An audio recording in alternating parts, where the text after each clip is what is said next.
Bienvenue dans votre bulle de sophro. Aujourd'hui, je vous explique comment se déroule une séance de sophrologie. Alors, pour commencer, je vais faire quelques petits rappels pour vous dire comment se pratique la sophrologie. On peut pratiquer la sophrologie en séance individuelle ou en séance de groupe. Alors, les séances individuelles s'adressent plus particulièrement aux personnes qui vont exprimer une attente particulière, une problématique précise ou personnelle, alors que les séances de groupe s'adressent à des gens qui ont envie de travailler une thématique qui va intéresser l'ensemble du groupe, comme par exemple la gestion du stress, la gestion des émotions, les troubles du sommeil, voilà. Donc des thématiques globales, beaucoup plus globales. Alors, en ce qui concerne les postures, en sophrologie, on travaille essentiellement en position assise ou debout. Certaines personnes pensent qu'on est souvent en position allongée, mais on est beaucoup plus efficace en sophrologie quand on travaille en position assise ou debout. Alors après, le sophrologue va adapter sa pratique aussi en fonction des capacités physiques des participants. Un petit point encore pour vous dire que normalement, en sophrologie, il n'y a pas de contact physique. Ça veut dire que normalement, le sophrologue ne doit pas toucher votre corps, sauf peut-être pour réajuster une posture qui pourrait être douloureuse, mais normalement, il n'y a pas de contact physique. Voilà, donc ça c'était des petits rappels préalables. Il y a encore une petite chose importante dont je voulais vous parler parce que souvent les gens pensent que la sophrologie c'est de la relaxation. Alors c'est pas tout à fait de la relaxation la sophrologie.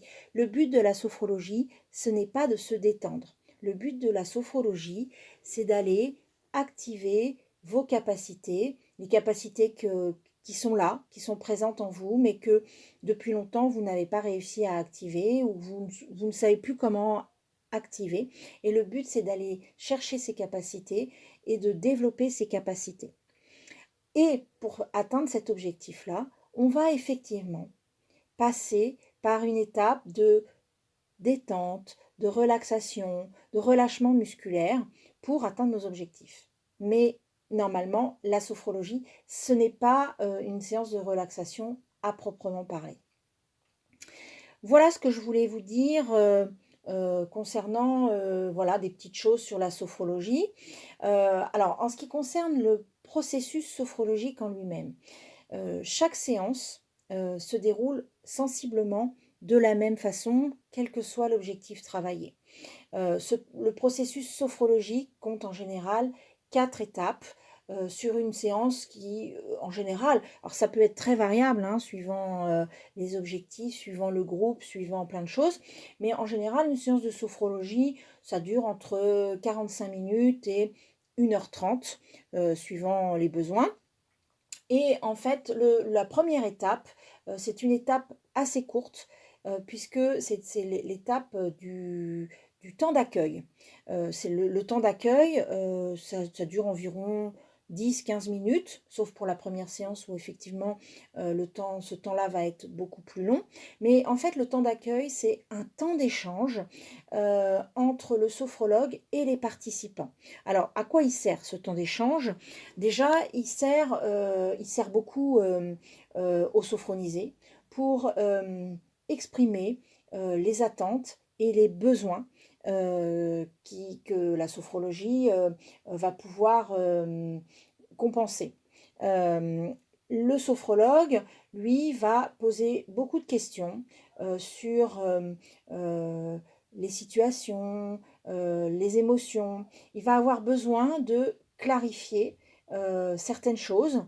Et donc, on va comme ça discuter pendant 10 minutes, un quart d'heure sur euh, les objectifs de la séance.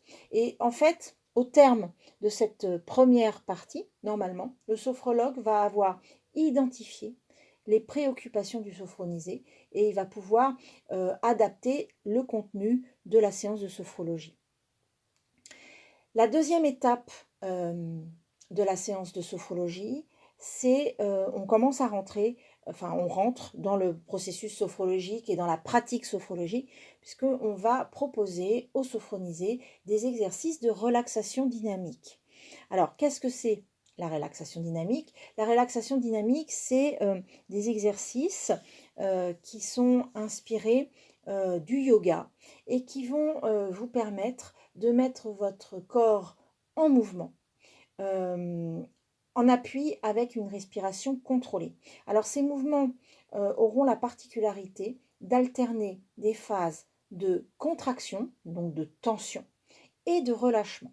Et c'est cette alternance de contraction, tension avec le relâchement qui va vous permettre de prendre conscience de votre relâchement musculaire et d'amener progressivement une détente corporelle qui va vous préparer à la phase 3, qui est la phase de sophronisation qu'on verra tout à l'heure. Alors, les exercices de relaxation dynamique, il y en a une multitude et en fait ces exercices de relaxation dynamique, on va les choisir en fonction du niveau d'évolution du sophronisé. En général, il y a en fait des stades à passer, puisqu'en fait dans la sophrologie KSAIDN, on compte 12 degrés de relaxation dynamique, même si on s'intéresse principalement aux 4 premiers degrés. On va donc travailler par niveau avec le sophronisé pour lui faire prendre conscience par étapes de certaines choses. Alors, le premier degré, c'est de relaxation dynamique, c'est toute la corporalité, c'est-à-dire qu'on va aider le sophronisé à comprendre et intégrer son propre schéma corporel pour lui donner une dimension plus réelle. Donc, tout ça, ça va aider le sophronisé à mieux se connaître, à gérer tout son potentiel physique et mental, à apprendre à bien respirer, à contrôler sa respiration. Donc ça, c'est vraiment une étape fondamentale parce que l'intégration du schéma corporel, c'est la base de la sophrologie avec la respiration. Le deuxième degré de relaxation dynamique, c'est ce que l'on appelle la contemplation, c'est-à-dire qu'on va aider le sophronisé à prendre conscience de sa présence dans le monde.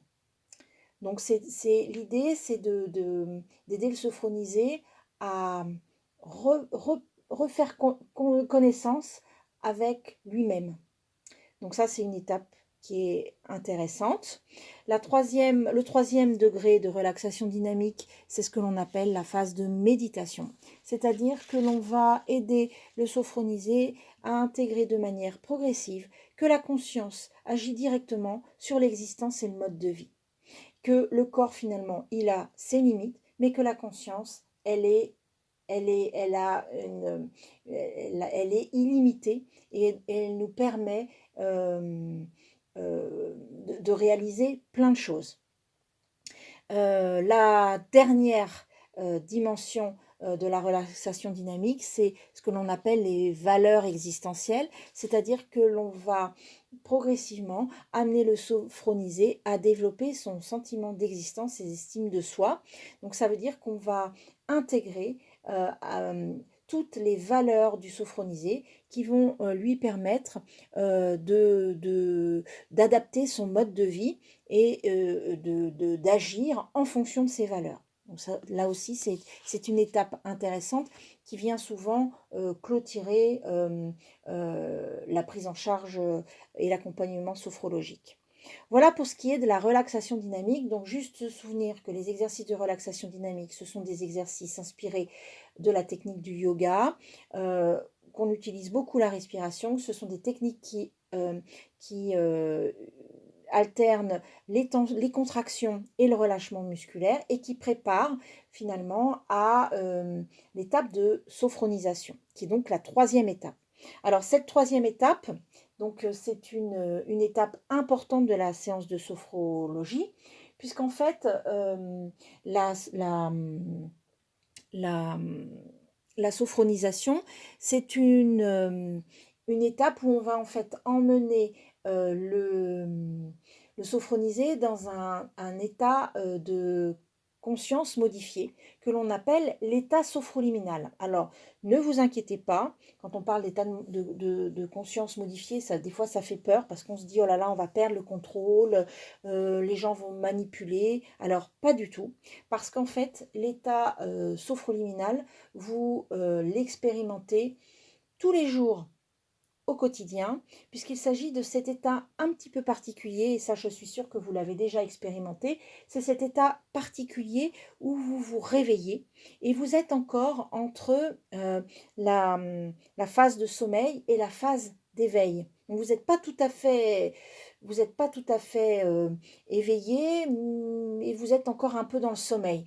Et c'est en général une phase très courte dans notre quotidien, mais en sophrologie, on va essayer de maintenir cet état de conscience. Alors pourquoi cet état de conscience est intéressant? Parce que c'est un état de conscience où toutes les défenses psychiques vont être abaissées. Donc on va pouvoir, c'est à ce moment-là précisément, qu'on va pouvoir venir travailler avec le sophronisé sur les objectifs que l'on aura fixés avec lui dans cette fameuse étape d'accueil. Et on va travailler avec lui suivant des techniques adaptées. Alors des techniques, il en existe de multiples en sophrologie. Et on va venir travailler les objectifs à ce moment précis de la séance de sophrologie.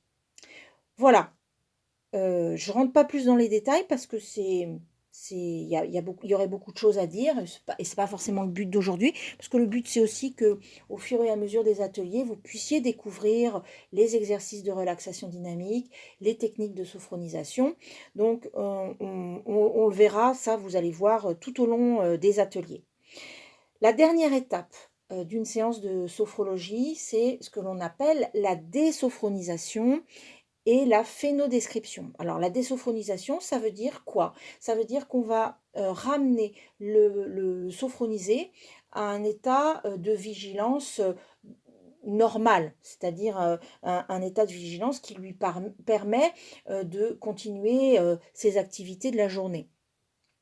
Et la phénodescription, c'est ce moment un peu particulier qui vient clôturer une séance de sophrologie. C'est un dernier temps d'échange entre le sophrologue et le sophronisé, où finalement le sophronisé va s'exprimer sur les ressentis qu'il a perçus pendant la séance de sophrologie. Alors ça peut être, là pour le coup c'est intéressant d'avoir une confiance réciproque pour que chacun puisse s'exprimer librement. Et souvent, le sophronisé, là, va pouvoir mettre à plat, soit par écrit, soit à l'oral, les ressentis de la séance. Voilà. Voilà comment se déroule une séance de sophrologie. Donc, je voulais vous expliquer ce processus parce que ça me paraît intéressant. Alors, on a commencé à faire des choses ensemble, puisqu'on a fait des mini-séances. On a fait un exercice de relaxation dynamique pour activer nos sens. On a fait des séances de visualisation. Là, je pense que maintenant, on va commencer à faire des séances plus complètes, où on va pouvoir introduire des exercices de relaxation dynamique et des techniques de sophronisation associées. Voilà, ben, n'hésitez pas si vous avez des commentaires à faire sur cette présentation ou si vous avez envie de me poser des questions, si je peux répondre, je me ferai une joie de vous répondre. Voilà, je vous dis à bientôt.